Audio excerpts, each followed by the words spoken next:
Bien, Eguerdión, muy buenos días. Vamos a comenzar nuestro debate, el que está previsto según sus programas a esta hora, entre la 1 y las 2 de la tarde.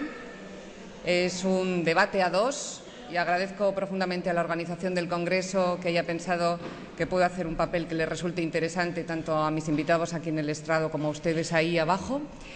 Vamos a hablar sobre drogas, obviamente, sobre familias, adolescentes, sobre prevención y sobre muchos años de trabajo en estos campos y el resultado que hayan o el pozo que hayan podido dejar en todos estos años de trabajo estos diferentes aspectos que les acabo de mencionar.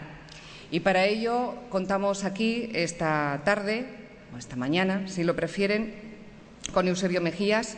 A mi derecha, él es psiquiatra y director técnico de la Fundación de Ayuda contra la Drogadicción, fue director del Plan Nacional de Drogas, y a mi izquierda Amador Calafat, presidente del Instituto y la Red Europea para Investigar los Factores de Riesgo en la Infancia y la Adolescencia, IREFREA, es psiquiatra, psicólogo, terapeuta y director de la revista Adicciones. Si les parece, bueno, pues a lo mejor para ir rompiendo el hielo, primero empezamos con un aplauso, porque casi es la última hora, ¿verdad?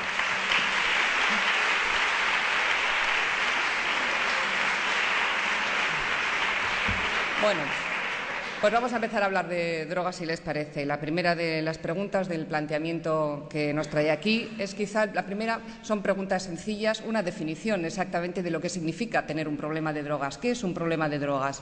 ¿Un problema de drogas aparece cuando se toma una droga, una vez, dos veces, cinco? ¿Cuándo hay un problema con las drogas, Eusebio? Yo creo personalmente que esa es la pregunta más difícil de responder. No es la más sencilla, sino la más complicada. Porque plantea muchas cuestiones. Es decir, de entrada, plantea, desde mi punto de vista, un error histórico, y yo me limitaría a calificarlo de error por no hacer un juicio de intención, pero un claro error, y es la confusión, la sinonimia que se establece entre consumir y problemas. Es decir, hemos hecho términos sinónimos de consumo y de problema, y eso claramente no es. Es decir, es obvio que hay una correlación entre los consumos y los problemas. Podría incluso estar de acuerdo con que hay una posibilidad muy acusada de que si hay consumo puede haber determinados problemas, pero desde luego no son sinónimos. Y lo primero que hemos hecho históricamente es, en mucha medida, que confundir los dos términos. Por ejemplo, lo seguimos haciendo cada vez que reificamos los resultados de las encuestas epidemiológicas. Decimos, hay un 30% de consumidores y todo eso se lee como si hubiera un 30% de personas con problemas. Y eso no es así. Algunas tendrán problemas, otras quizás no, pero no es así. Segundo, cuestión que pone sobre la mesa y que ya adelanto también como mi propia discrepancia, y que viene significada por el hecho de que tanto Amador como yo, por ejemplo, somos psiquiatras. No es casual, ¿qué hacemos dos psiquiatras aquí? Es decir, históricamente se ha entendido que los problemas de las drogas, fueran cuales fueran, era una cosa que tenía que ver con los médicos y con los psiquiatras. Bueno, pues esto no es cierto. Esto no es cierto. Hemos vendido siempre que los problemas de drogas son un problema de salud pública, y yo no acabo de entender. Un problema de salud pública es la hipertensión, un problema de salud pública son las cardiopatías, es la obesidad, pero las drogas, ¿cuánto se muere de drogas? ¿Hasta qué punto es esto? Habrá otros muchos problemas, pero no necesariamente de salud. Lo que pasa es que históricamente los psiquiatras hemos tenido siempre una tendencia a dar un paso adelante cada vez que había algún problema social que no sabíamos cómo resolver. Otra cuestión que está encima de la mesa, y con esto ya termino en la primera intervención, es quién define lo que es problema. Porque claro, la gente puede sentir que tiene o no tiene un problema. Por ejemplo, ayer en el taller de Juan Carlos Uso salía esta cuestión referida a los barómetros del CIS. Una cosa es que a la gente le pregunten, ¿usted cuál creen que son los problemas de España? Y te dicen estos, las drogas, en un porcentaje determinado, y cuando le preguntan, ¿y sus problemas cuáles son?, el porcentaje que los señala es mucho menos. ¿Ese porcentaje mucho menor es realmente el que tiene problema? ¿O se puede dar una situación en la que alguien tenga un problema pero no lo reconozca? Como puede ser el caso de alguna psicosis, etcétera, etcétera. Esto también es una cuestión que está en el candelero. Porque si no es solo la población el propio sujeto, el que define su problema, ponemos encima de la mesa otra dificultad. ¿Quién legítimamente tiene derecho a definir lo que es un problema para el otro? ¿Y cuáles son los problemas que son un problema? Por tanto, no es nada fácil de responder esta pregunta, abre muchísimas otras y abre también otra fundamental.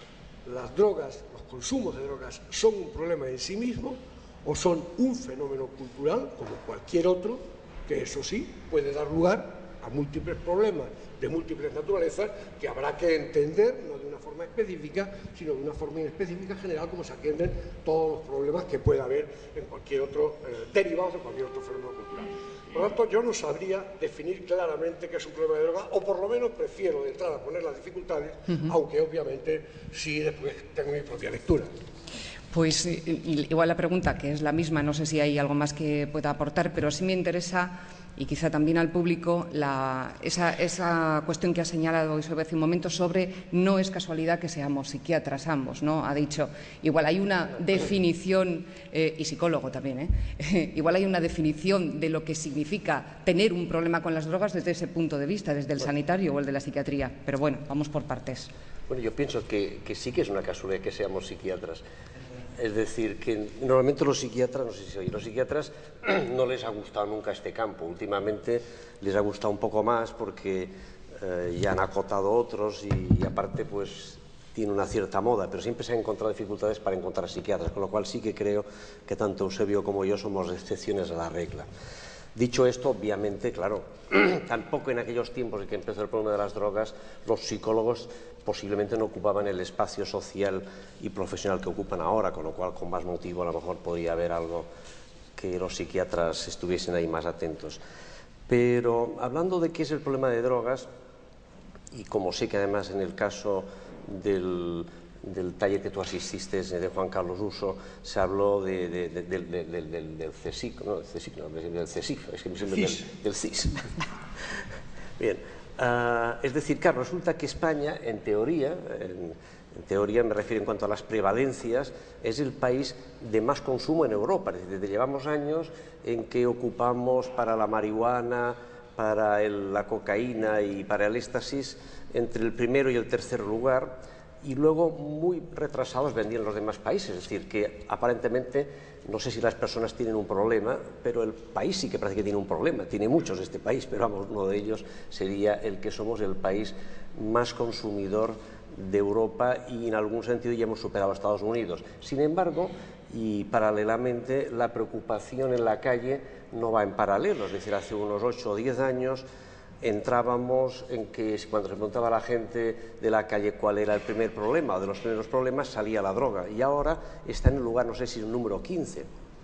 Entonces, bien, pues aparentemente si uno tiene un problema y no sabe que tiene el problema, pues a lo mejor aquí ocurre algo. Ahora, claro, otra cosa es que no tengamos el problema y todo sea un problema cultural. Y claro, que todo sea un problema cultural, que también lo es, o no problema, un fenómeno cultural, yo no digo que no, pero alguien acaba acudiendo a las consultas. Aparentemente las consultas se van llenando, pues hay más violencia o los vecinos se quejan. Y claro, el problema visto desde la calle evidentemente ha cambiado. Antes era el problema de los robos y la FAT en algún sentido se creó a partir de que hijos de famosos pues cayeron en el problema de la heroína y eso movilizó a la gente de más arriba. Y bueno, esto claramente ha desaparecido y hemos entrado en una segunda fase donde los problemas son mucho más diluidos, y no solo mucho más diluidos, sino que ha empezado a participar mucha más gente normal, entendiendo por normal, pues estadísticamente normal. Es decir, que está claro que el botellón no es un fenómeno de minorías, es un fenómeno de mayorías. Y claro, visto desde fuera, es mucha gente muy bien equilibrada y con muchas capacidades que se mueve dentro del botellón donde sea, y aparentemente todo está controlado. Aquí vendría la pregunta, ¿hasta dónde lo controlan igual a partir de las 4 de la noche o de las 5, lo controlan igual al cabo de unos años? En fin, esto sería un poquito para abrir apetito. Sí, yo creo que a los psiquiatras sí que nos ha gustado decir que los problemas de drogas son nuestros. Otra cosa es que lo que no nos ha gustado es pringarnos en la respuesta. Esa es otra historia. Pero si se leen todos los libros de la Asociación Española de Neuropsiquiatría, desde los años 70-80 se hablaba claramente que los problemas de droga, un problema de salud mental, todo. Otra cosa es que, insisto, a la hora de hacer la red no éramos especialmente partidarios, y no solo en España, sino en Europa. Yo recuerdo que cuando viajabas por Europa, en un año determinado, los centros de drogodependientes siempre estaban dirigidos por un psiquiatra.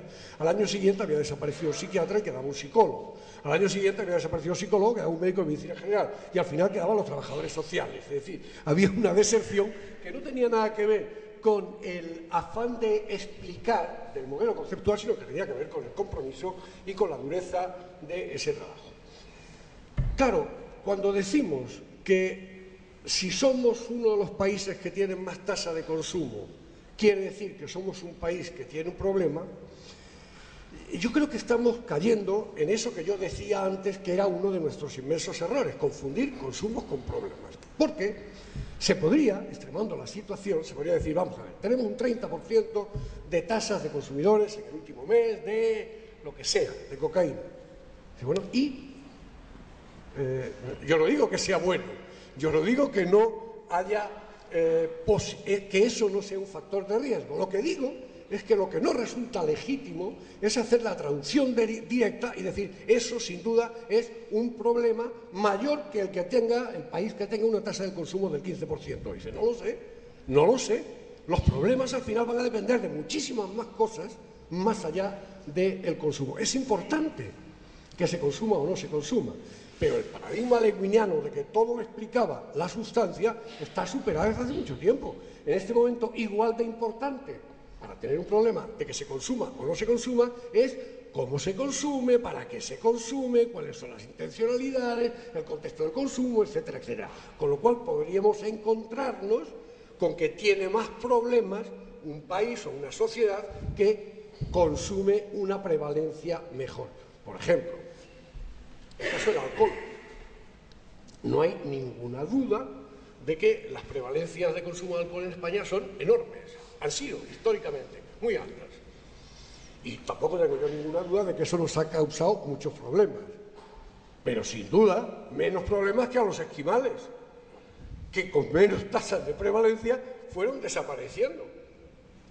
Porque no había ningún tipo de defensa ritual. Bueno, pues esto hace que no podamos, insisto, hacer esta traducción inmediata. Y otra cosa que quiero señalar es la convicción que a veces tenemos de que quien creemos que tiene un problema y no lo reconoce, tiene dos problemas.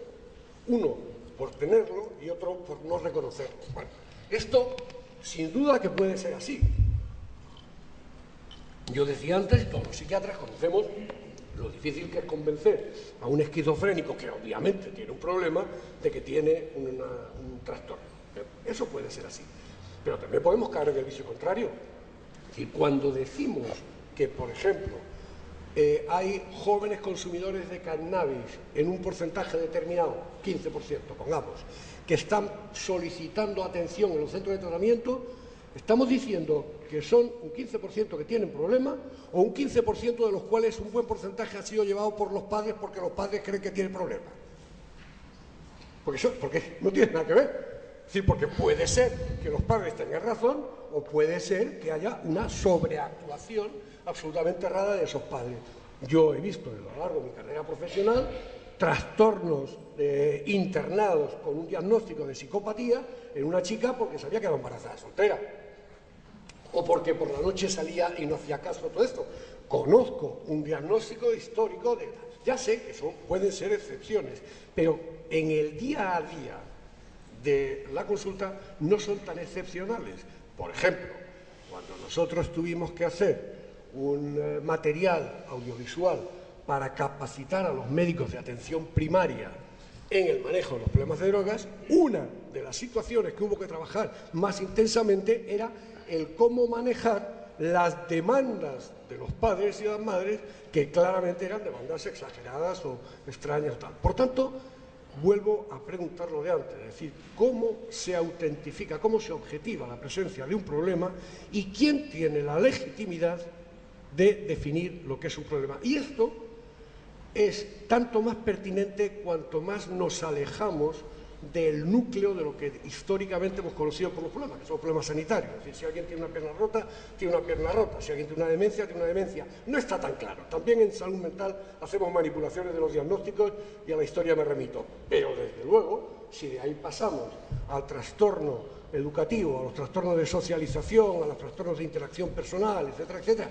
que son los que ahora parece que nos preocupan más en determinados consumos, evidentemente la definición de problema empieza a ser muy complicada. Bueno, yo creo que si te oye la ministra Salgado estará encantada de pensar que el 20% de paro que tenemos a lo mejor no es muy complicado comparado con otros países. Quiero decir que habría que ver luego lo que hay detrás, ¿no?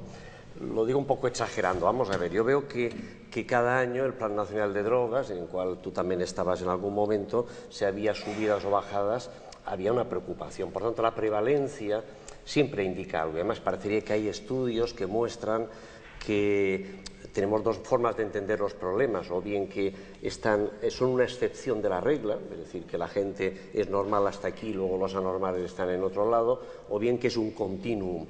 Bueno, actualmente parece que hay la tendencia de pensar en que la gente va acumulando problemas hasta que llega un momento en que no los puede manejar. Pero es cierto, lo que pasa es que mientras no lo lleves al extremo, yo estoy de acuerdo contigo en que, bueno, no sé, para empezar hasta ahora, los que se emborrachaban en España tendían a ser menos violentos, lo cual no estaba nada mal que los ingleses, ¿no? Pero eso, por ejemplo, está ya cambiando, es decir, y hay pautas que están cambiando. O sea que seguro que las estadísticas hay que saber leerlas, ¿no? Pero de otras maneras están allí, ¿no?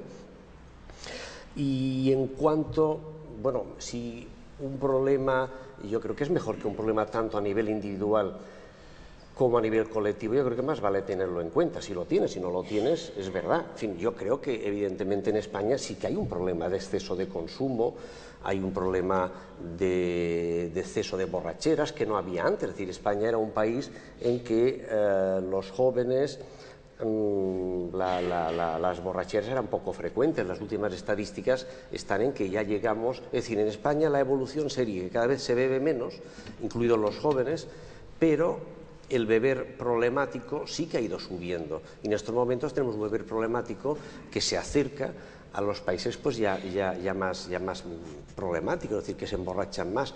Y bueno, claro, la borrachera en sí misma puede entenderse como un problema o puede no entenderse como un problema, pero algún problema sí que se deriva, ¿no? Es decir, del mismo hecho de estar borracho, pues sabemos que estadísticamente y longitudinalmente, pues eso significa a veces más violencia, significa a veces conducción.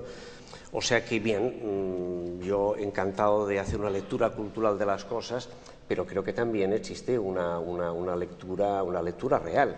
Es decir, hablando del cannabis, en el último folleto del Plan Nacional de Drogas, en un seguimiento a 25 años de una población de 1.250 jóvenes o adolescentes, resulta que de los que habían consumido a los 21 años 400 porros, que tampoco son tantos, porque significa que durante un año es uno al día, ¿no? Pues solo un 1,5% habían conseguido carrera universitaria. Ya sé que las relaciones no son inmediatas, pero puesto a jugar fuerte y a no relativizarlo todo, mientras que un 39% de carrera universitaria no habían consumido los 400 porros famosos. Bueno, en todo caso yo creo que en la mitad, como siempre, vamos, tengo que reconocer que la extensión que se ha hecho hoy en día de los consumos, la normalización, por descontado, ha llevado a que mucha gente pueda consumir sin problemas y que al cabo de unos años se sale de ahí y no ha pasado nada y es que le quiten lo opuesto. Esto no, tampoco me caben dudas. Sí, por clarificar mi posición, yo no niego que haya problemas. Yo personalmente creo que en España hay muchos problemas que son problemas derivados de los consumos de drogas. Es más, creo que no conocemos exactamente esos problemas porque tenemos la mirada acostumbrada a una forma tópica de ver los problemas de drogas y no tenemos indicadores para seguirlos. Los indicadores que tenemos siguen siendo los indicadores que se montaron en el año 85. El indicador mortalidad, el indicador urgencia, el indicador demanda de tratamiento. Y esos indicadores sirven para despistar los problemas que pueda haber con el cannabis, con la cocaína. Pues me temo que no. Ahora, yo estoy convencido de que sí que hay problemas. Lo que señalo es que nos es muy difícil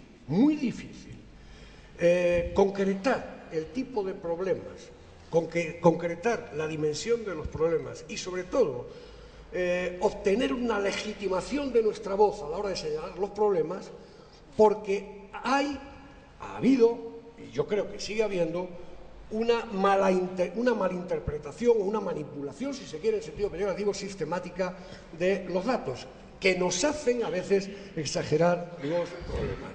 Por ejemplo, lo que decía antes, es decir, ya sé que el que haya un 30% de consumidores, aunque solo sea por razones estadísticas, supone más riesgo que el que haya un 10% de consumidores. Ya lo sé.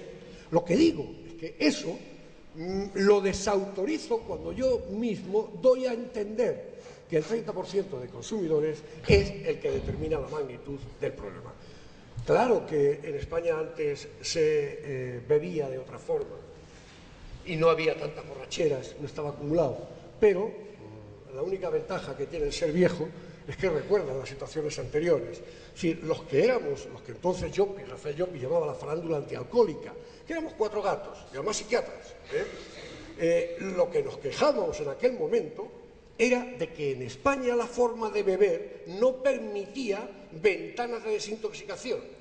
Estaríamos equivocados, pero decíamos, y lo que ojalá pasara es como pasa en los nórdicos, que están toda la semana sin beber y después llegan al fin de semana y se colocan. Vamos a ver, ¿quién tenía razón cuando nos quejamos entonces ahora? No lo sé. Lo que sí quiero decir es que hay una tendencia, en aquel caso, los que estábamos haciendo frente a aquel problema, y ahora, entre los que están haciendo frente a este problema, a magnificar la dimensión de sus dificultades. Y eso yo creo que nos deslegitima. Que hay una correlación entre determinados consumos y determinados, no sé si fracasos, pero dificultades educativas, desarrollo de la universidad, no me cabe la menor duda. Lo que tengo dudas es cuál sea el factor causal, qué condicione qué.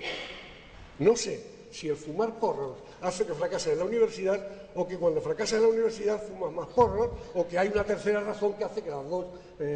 todo esto no podemos liquidarlo con simplezas y es lo que nos hace a veces, como decía antes, deslegitimar nuestro mensaje. Yo parto del supuesto de que fumar porros no es especialmente positivo para la salud. Vamos, no lo recomendaría a alguien que quiera mantenerse saludable, ya lo sé. Es más, estoy convencido de que hay muchos problemas, que puede haber muchos problemas que surgen. Pero vamos a ver, en este país llevamos 30 años fumando muchos porros. Los agujeros esos que salen en el cerebro, ¿salen ahora? ¿O tenían que haber empezado a salir hace 30 años? Cuidado con cómo planteamos las cosas y con cómo exageramos las amenazas, porque se vuelve contra nuestra propia credibilidad y deslegitimamos nuestra postura. Y terminamos por hacer bueno lo que Gabella contó ya hace muchos años, cuando dijo que una crisis de drogas, que por cierto ahora en España no tenemos, no hay ninguna duda de que no la hay, habrá problemas pero no hay crisis.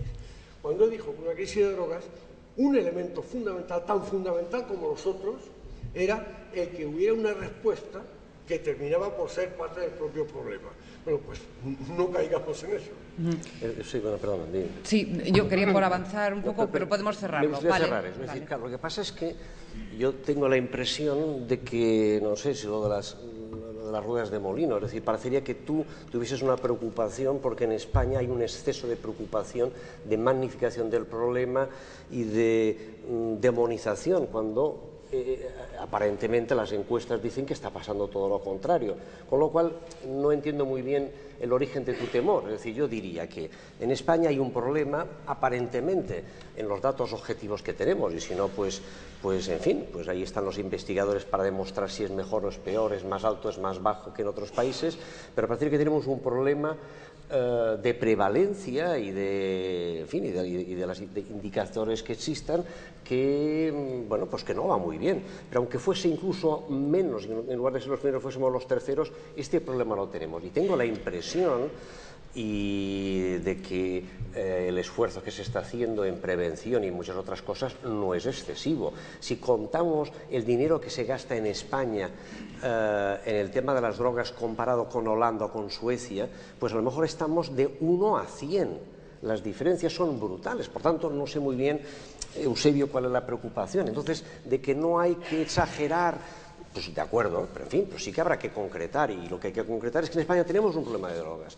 La población general está poco preocupada por este problema de drogas y la administración lo está menos, porque ahora no recuerdo las cifras, pero las cifras son espeluznantes del gasto que hay en Holanda y en Suecia, que son países que tienen menos problemas de drogas que nosotros. Por tanto, yo diría que este es el asunto. Entonces, hablemos del poco o mucho problema de drogas que tengamos, de lo que se puede hacer o de cómo hablemos lo pensamos enfocar. de los consumos, porque estoy segura de que tanto a jóvenes como a sus familias y educadores les gustaría saber cuáles son los consumos, ¿no? Es lo que yo preguntaría, por ejemplo, en la radio. ¿Qué define el consumo de drogas de aquellas personas que lo consumen en nuestra infancia y adolescencia? ¿Qué toman? Lo que está a su alcance, pero en cualquier caso, yo insisto, desde el punto de vista preventivo, lo importante no es tanto qué toman, que sí es importante, sino cómo, por qué lo toman y qué toman. Siempre alcohol, siempre, o siempre, no quiero exagerar, pero casi siempre alcohol. Con mucha frecuencia porros, cada vez más en las mismas cantidades que el alcohol y sobre todo con la misma actitud, y después, dependiendo de grupos, pues un arma, una pastilla o todo esto. Y eso es un riesgo, claro que sí, siempre es un riesgo de muchas características, pero el riesgo, la dimensión del riesgo y el que eso se traduzca en problemas va a tener que ver con otras muchas cosas, que no son exactamente solo con el hecho de consumir o no consumir. Va a tener que ver con, por ejemplo, en una investigación de la FAD de hace unos años, nosotros hacemos tipologías y encontramos una tipología que, por cierto, ya había salido unos años antes en otra investigación distinta de la Universidad de Deusto, que dirigió Javier Elzo, un grupo que era un grupo que era especialmente consumidor, era más consumidor que cualquier otro tipo consumidor de cannabis. Y sin embargo, era un grupo que era el más ideologizado, el tenía más actividades, el que decía que se aburría menos, el que se llevaba con sus padres de una forma más positiva, el que iba mejor en los estudios sin ser un empollón, el que tenía actividades más diversas, todo esto, y el que tenía más conciencia de riesgo de los problemas de drogas. Y a pesar de que pensaba más que otros que había riesgos, consumía por las razones que fueran. Bueno, esa manera de consumir, yo no digo que no tenga problemas, pero obviamente parece que tiene menos problemas que esa otra manera de consumir del que piensa que está en una fiesta perpetua y que la cosa está en divertirse. La forma de consumir que nos sacan paradigmáticamente en todos los reportajes de la 4 de callejero, del borracho que dice que qué bien, que toda la vida fue... Bueno, pues no hay consumos y consumos. Entonces, en ese hay consumos y consumos está claro que tenemos un problema, muchos, y está claro que no abordamos ese problema. Ya sé, me he pasado muchos años en la administración, ya sé los porcentajes que la administración española ha dedicado a la prevención, como sé también que lo que decíamos que íbamos a hacer los que participamos en la puesta en marcha del Plan Nacional sobre Drogas fue una milonga. Decíamos que íbamos a intervenir frente a todas las drogas, hicimos un plan para la heroína. Dijimos que íbamos a primar la prevención y lo que hicimos fue una red asistencial. Dijimos que íbamos a utilizar los recursos existentes y lo que hicimos fue una red nueva. ¿Por qué éramos tontos o porque éramos cínicos? Y pues no descarto ni lo uno ni lo otro. Pero desde luego fue porque no tuvimos en cuenta una cosa, y es que a lo que se responde desde las administraciones es a la percepción social, a lo que la sociedad te demanda. Y a la sociedad le importaba un rábano la prevención. Yo nunca he asistido a una manifestación diciendo que queremos prevención. Nunca.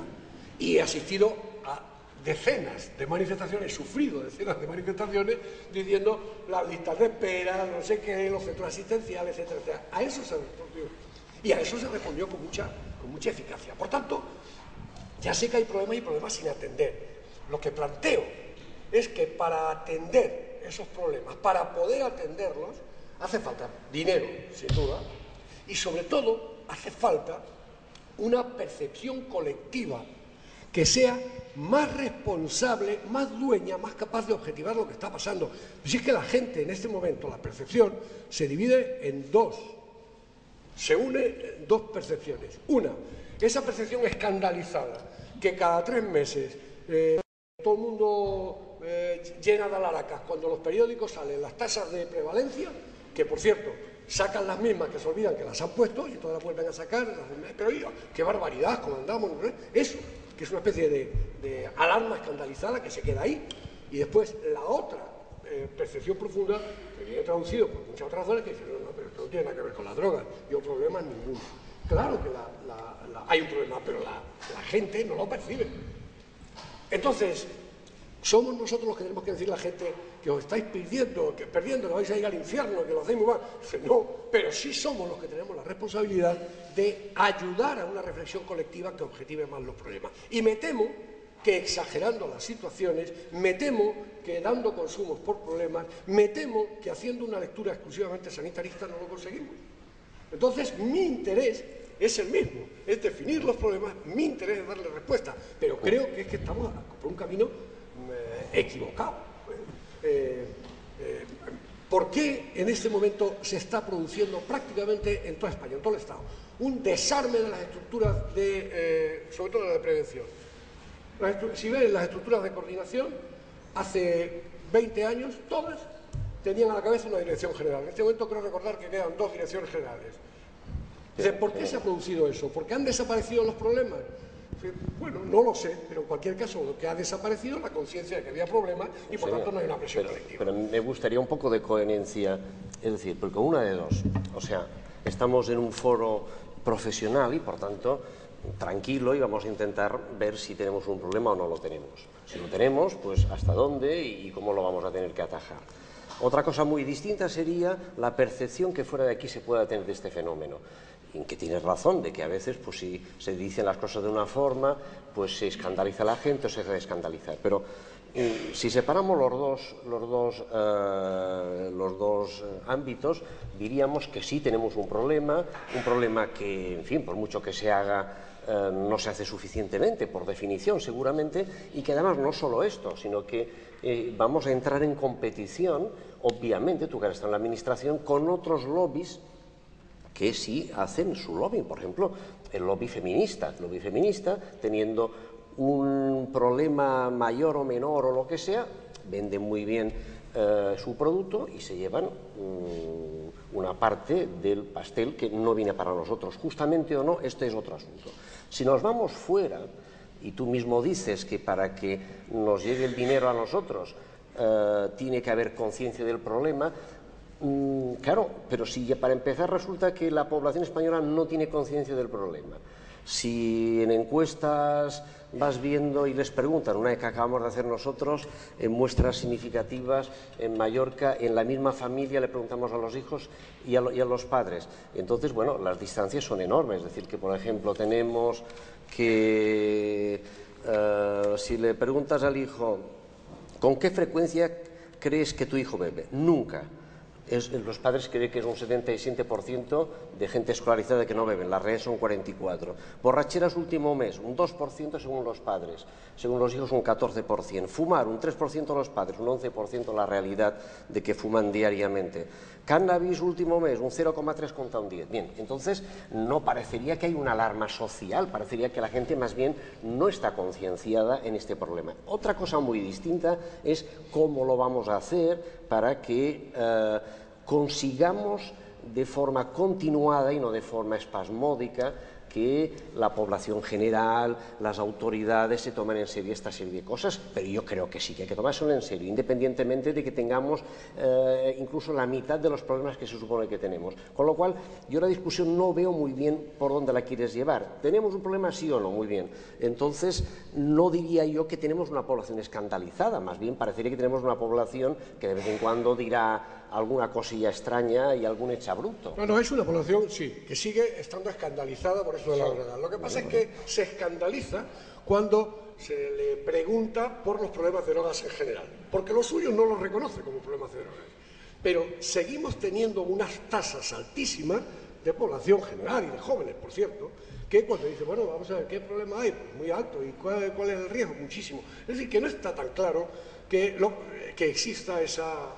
Yo no veo que exista tan claro esa banalización. Lo que pasa es que también estamos muy acostumbrados a hacer una lectura muy directa de las cosas. Es decir, si alguien consume es porque piensa que no hay riesgo. Eso no es verdad. Todos hacemos cosas que tienen mucho riesgo, a pesar de que sabemos que tienen riesgo. ¿Por qué? Porque tiene una serie de ventajas. Porque sin duda tiene una serie de ventajas para nosotros que en ese momento nos hacen preferirlo. Y esto pasa también con la droga. En cualquier caso, claro que yo creo que hay un problema de falta de definición de los niveles de riesgo, de dificultad, etcétera, tanto en los problemas concretos como, incluso yo iría más allá, ya como ciudadano. Es decir, a mí no me gusta una sociedad, creo que hay un problema social cuando en una sociedad el consumo de drogas ocupa un espacio significante tan importante como está ocupando en el nuestro. Creo que eso en sí mismo es un problema que tiene que ver con la dimensión sociopolítica, no con que se vayan a volver locos y todo esto. Como creo que hay un problema en el proceso de socialización, en el proceso de inclusión, en el proceso de integración educativa, en todos esos niveles puede haber problemas que tengan que ver con las drogas. Pero, cuidado, el problema está en que para vender eso o para convencer eso, utilicemos argumentos que se vuelvan en contra de nosotros. Por ejemplo, Amador, los datos que acabas de señalar, lo que señalan es que a través de esas discrepancias existe sin duda en Mallorca, que es un problema, pero no un problema de drogas, un problema de comunicación entre los padres y los hijos. Un problema en que los padres no se están enterando a la misa a la media. Eso es lo que me estás diciendo con esos datos. Antes que haya o no haya un problema de drogas. Claro, si yo los datos los utilizo como un indicador de problemas de drogas, la respuesta inmediata social es dónde vamos a parar. Que hay que ver, qué locura, qué disparate, todo esto. Y el problema es que por ese camino, exagerando, subrayando, machacando, dando en la cabeza con los problemas, no funciona. No convertimos a la gente a cristazos, ¿no? Bueno, pues el problema que tenemos en este momento es que al margen de lo que decimos, la voz, por ejemplo, de las redes sociales, cuando preguntamos ¿dónde están los jóvenes? En las redes. ¿De qué dicen los jóvenes en las redes? Y lo primero que dicen es que no se fían de nosotros. Claro, y que contamos milongas. Entonces, ese es un problema, por supuesto. ¿Tendremos que corregirlo? Por supuesto. ¿Lo corregiremos insistiendo una y otra vez con la misma estrategia? Tengo mi duda. Pero es que no sé qué estrategia te refieres. Vamos a ver, Eusebio. Es decir, tú mismo, y luego creo que debemos pasar a otro tema porque ya lo tenemos un poquito manido. Es decir, tú parece que describes un país crispado porque todo el mundo está hablando en términos de drogas y tal y cual, cuando más bien la realidad del CIS, o como se llame, es más bien otra, y cuando en realidad hemos tolerado y seguimos tolerando botellones en muchas ciudades. Y bueno, hay algunas cuantas quejas, etcétera, etcétera. De vez en cuando, pues la prensa es verdad que toma posición por unos o por otros, pero bueno, ya sabemos que la prensa, con perdón, es decir, pues hace lo que puede e intenta sacar noticia. Lo que puede que normalmente sintonizar con el discurso mayoritario. Exacto. Entonces, por tanto, diríamos que no parece que exista una en fin, crispación. Sin embargo, yo creo que sí que hace falta que haga una toma de posición seria sobre esto. Como tú muy bien dices, el Servicio de Prevención del Ayuntamiento de Palma, que le viene dado por ley, ha desaparecido. Y no pasa nada. De un día para el otro, pues ya no hay servicio de prevención en todo el Ayuntamiento de Palma, 300 o 400 personas. Y claro, y aquí no pasa nada. Ya me gustaría que hubiese un poquito de crispación, ¿qué quieres que te diga? Y no la hay. Por tanto, yo no acabo de ver eso. Más bien lo que entendería yo es cómo vamos a hacer los profesionales para que la Administración se tome en serio nuestro problema. Y eso, pues, no está ocurriendo. Y quien dice la Administración diría la sociedad civil, es decir, en fin, porque aquí entraríamos ya en lo que sirve, qué es lo que funciona. Lo que funciona serían programas evaluados, programas comunitarios en que todo el mundo participe, pero claro, tenemos una sociedad poco participativa, es decir, tenemos una sociedad que en general no se moviliza por sus cosas. Y hombre, alguna cosa habrá que decirle para que se movilice, porque si no pasa nada y si tenemos miedo de que si le decimos que pasa algo, eso va a ser contraproducente y va a obturar, bueno, entonces yo ya no sé qué podemos hacer, porque si resulta que espontáneamente no ocurre nada y si hacemos algo va a ser peor, la verdad es que me preocupa. Entonces, vamos a ver, lo que parece es que sí tiene que cambiar algo en el ambiente. Si pensamos que el propio joven va a ser el que tome conciencia de sus problemas, Eusebio muy bien ha dicho que el riesgo forma parte de ser joven. Es decir, el hecho no es que ellos no sepan que hay riesgo, es decir, vemos evoluciones, es decir, pongo dos ejemplos de dos investigaciones recientes. Una es entre las mujeres finlandesas. Las mujeres finlandesas jóvenes, pues hace unos 10 años, todas ellas ni practicaban mucho la borrachera, ni la veían bien. Actualmente, estas mismas chicas ven perfectamente bien la borrachera como algo positivo, es decir, por tanto vemos cómo ha evolucionado algo, en fin. Es decir, algo que era, otros estudios muestran en que los jóvenes, claro, la borrachera no tan solo, y sus consecuencias negativas, no tan solo no las perciben como negativas, sino que las perciben como positivas. Claro, entonces es difícil que esto cambie, y el ejemplo último, y con eso termino, está en que en un estudio en que se hace, bueno, nosotros hemos hecho otro similar, aunque no sale la cosa tan dura, en un estudio en que en Inglaterra, en que haces la alcoholemia a la gente cuando sale por la calle y le dices, oiga, vamos a ver, usted tiene una alcoholemia de más de 0,8, para que tenga un punto de referencia. En Inglaterra la cifra mínima para conducir es 0,8, no es 0,5. Y bueno, usted sepa que en estas condiciones usted no podría beber. ¿Qué piensa hacer el resto de la noche? Y además se le pregunta de una forma un poco más complicada. Solo el 1,5% decide dejar de beber o beber menos, el 1,5% después de enterarse de cuál es el nivel de alcoholemia. Y el resto, que parece que se han dado cuenta que andaban un poco retrasados en el cumplimiento de sus obligaciones aquella noche, o sea, más del 50 o 60% decide que a partir de conocer un nivel de alcoholemia altísimo va a beber más. Claro, bien, pues no sé si la gente está muy asustada por los problemas o más bien les parece que tienen pocos y que todavía les va la marcha. Bueno, sí, vamos a cambiar de asunto porque si no nos vamos a enrocar en este. A mí me ha llamado la atención que antes comentaba Eusebio que los programas de prevención han fallado, es decir, que no se han hecho, que no ha habido prevención, que ha habido otras cosas, que ha habido redes asistenciales y otros sistemas distintos, pero prevención no. Y a mí me gustaría saber si efectivamente eso ha fallado, porque en la prevención se supone que está la madre del cordero, ¿no? Y que es ahí donde tenemos que jugarnos el futuro de una posible adicción a las drogas.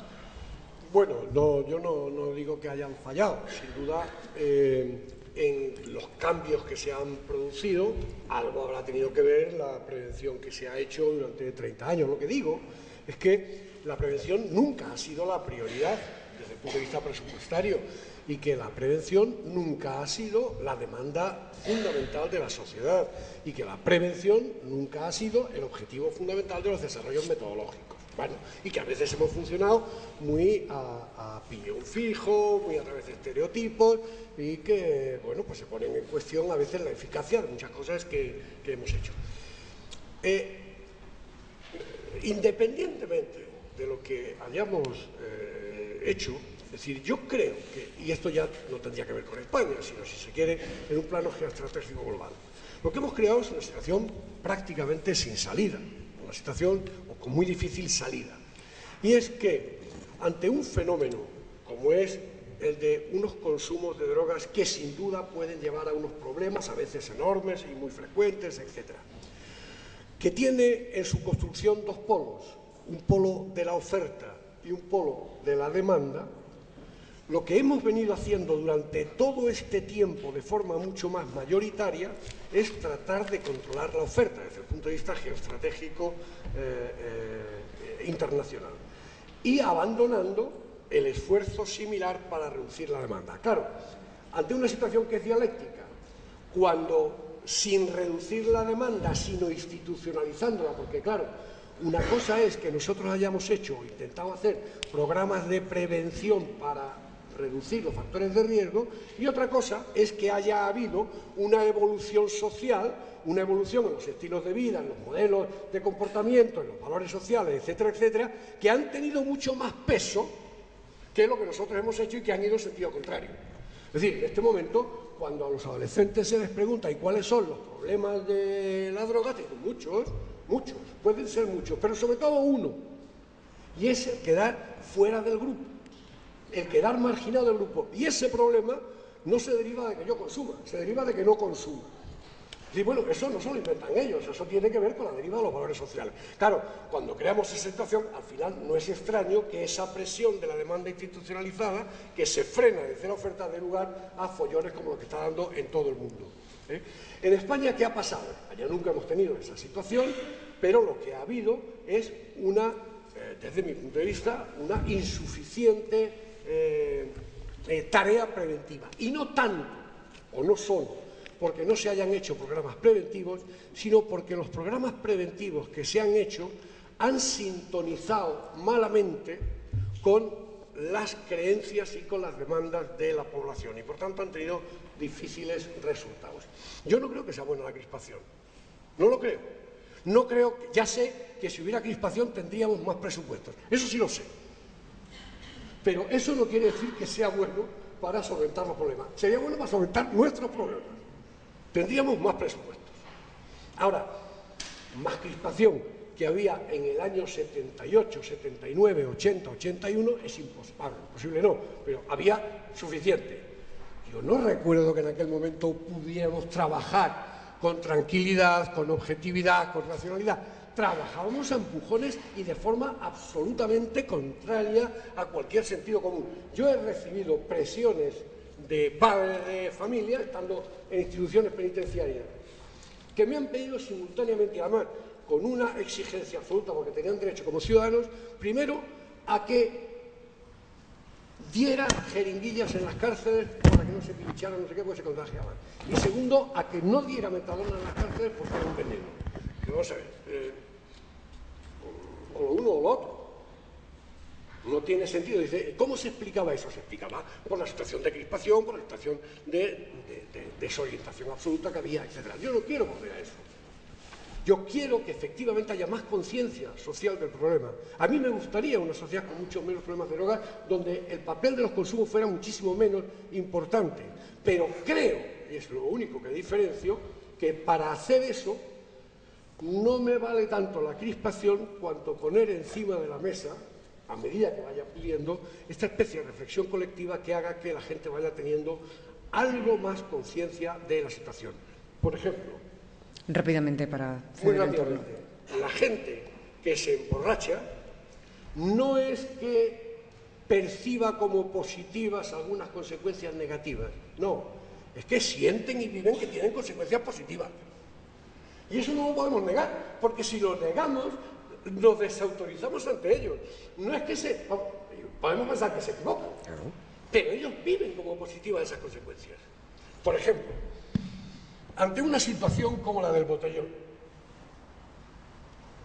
en una sociedad donde es absolutamente fundamental en nuestra sociedad, hemos hecho varios puntos, expandir el ocio, explotarlo al máximo, romper los límites de tal, evadir la frustración, tener la fantasía de que esta noche va a ser la de Dios y que va a ser la definitiva de todo esto. Y eso, un adolescente lo tiene que conseguir, esa fantasía, saliendo con los mismos, a los mismos sitios, para hacer las mismas cosas. Que la única posibilidad que tiene es colocándose. La única posibilidad. Cuando se coloca, puede vivir esa situación. Yo desde fuera digo, hay que ver, qué mal, o qué peligro todo esto, pero él está viviendo eso como una ventaja. El problema no está en que se equivoque al sentir que es una ventaja, claro que es una ventaja, el problema está antes. Bueno, pues ese antes es el que yo decía que tenía que ver con el cómo se consume, por qué se consume todo esto más allá que la sustancia. Y me parece que para hacer prevención tendríamos más éxito por ese camino. No me rindo a nada, quiero ser más eficaz y me parece que estamos todos, y sobre todo nuestros clientes, cansados de oír siempre lo mismo. Y entonces, ¿qué hacemos? ¿Cómo se puede abordar el problema? Por lo menos desde tu perspectiva. Sí, no, primero que parece que lo de que todo el mundo está en pie de guerra le gusta a Eusebio. Es verdad que en aquellos tiempos estaban en pie de guerra los padres de los adictos en aquel momento y consiguieron de la administración lo que no deberían haber conseguido, que es una respuesta madura y profesional con más peso para la prevención. Entonces eso no pasó y entonces tenemos porque claro, evidentemente en Palma la red de atención, me refiero de tratamiento, no se ha desmontado. Se ha desmontado sin que nadie proteste lo más mínimo, ni aparece una sola nota en el periódico, la de prevención. Punto número 1. Punto número 2, por tanto, yo creo que sí, de una forma tranquila y profesional, tenemos que decirle a la gente si tiene que movilizarse, igual que se movilizan para tantas otras cosas.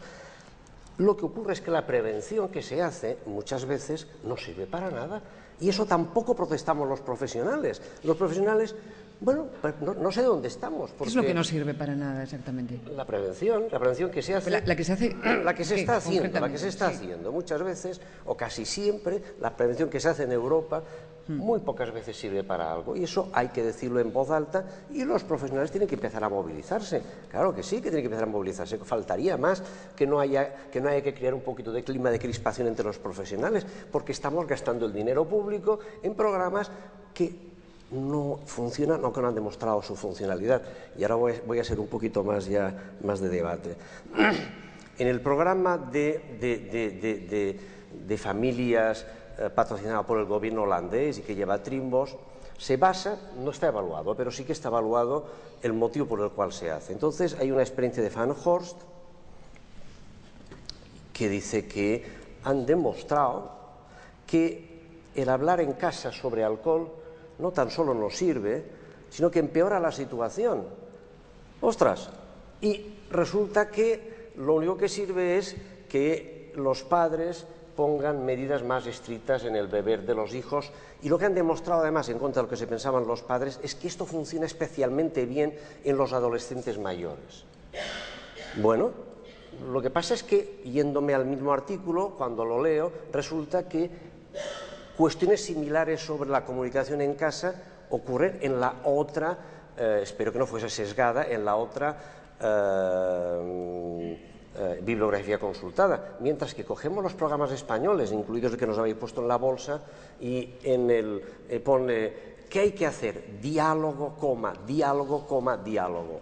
Hostia, es decir, pues habrá que repensárselo todo esto, digo yo, ¿no? En fin, no sé si habrá que indignarse o no habrá que indignarse, pero ¿qué estamos haciendo con nuestros programas preventivos? Sí, sin duda hay que repensarlo, pero hay que repensar no qué hacemos con los programas preventivos, habrá que hacerlo, pero sobre todo lo que hay que repensar es ¿qué hacemos con un modelo de sociedad donde es inaceptable cualquier esquema preventivo que tenga que ver con el control? Pues claro, no pretenderemos controlar solo la parte del alcohol y que el resto de la vida ciudadana no lo tenga.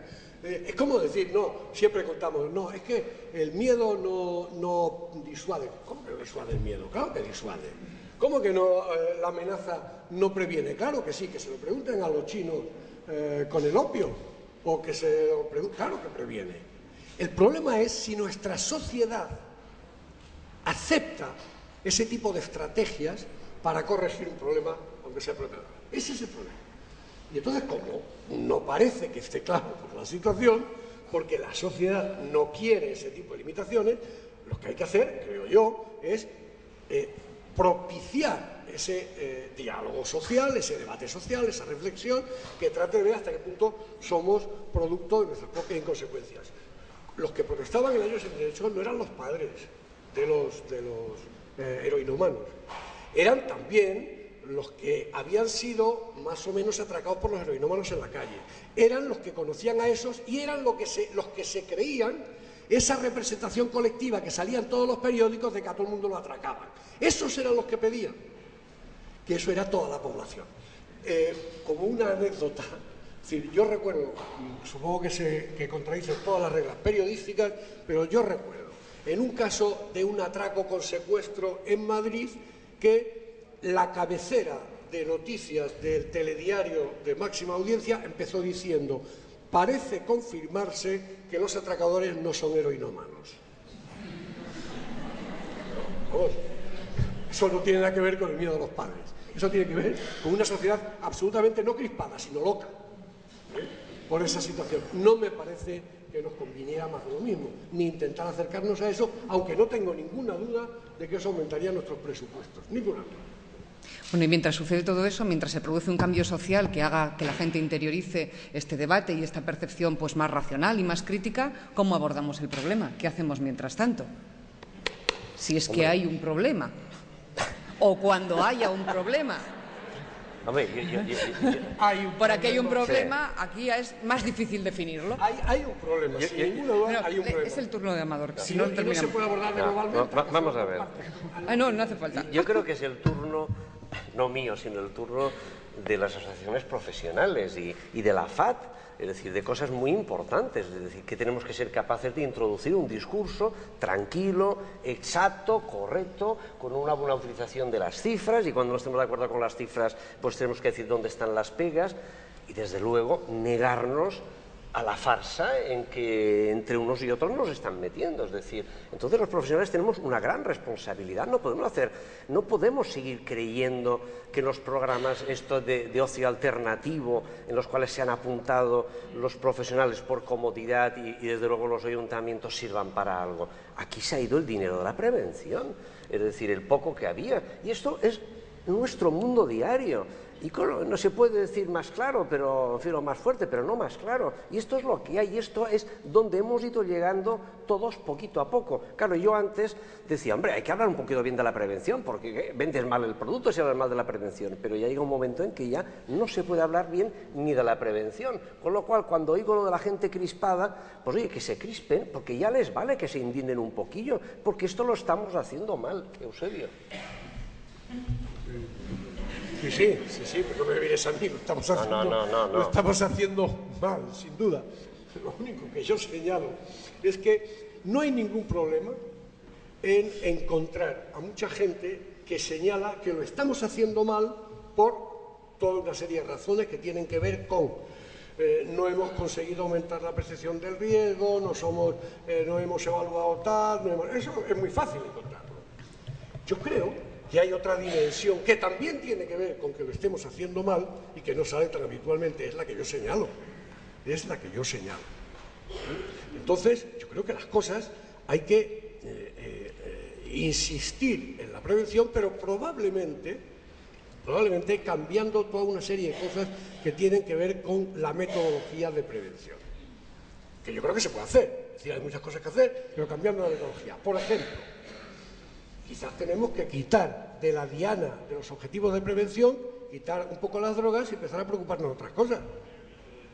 Empezar a preocuparnos de la forma de interrelacionarse los adolescentes, o empezar a preocuparnos del ocio, empezar a preocuparnos de ideología social, etcétera, yo qué sé.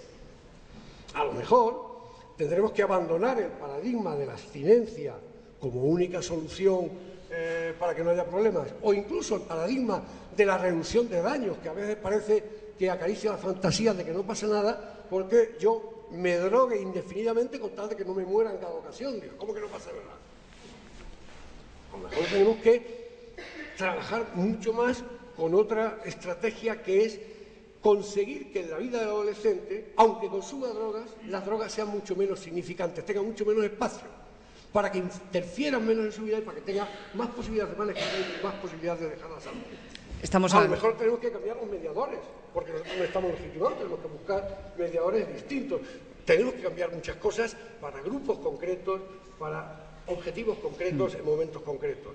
Pero una de las cosas que tenemos que hacer es devolverle a la sociedad un intento de voz más madura, es lo que decía antes. Bueno, un remate por este lado ya, porque estamos prácticamente sobre el tiempo. Ahora ya estamos de acuerdo. Bien, a ver, eso está bien.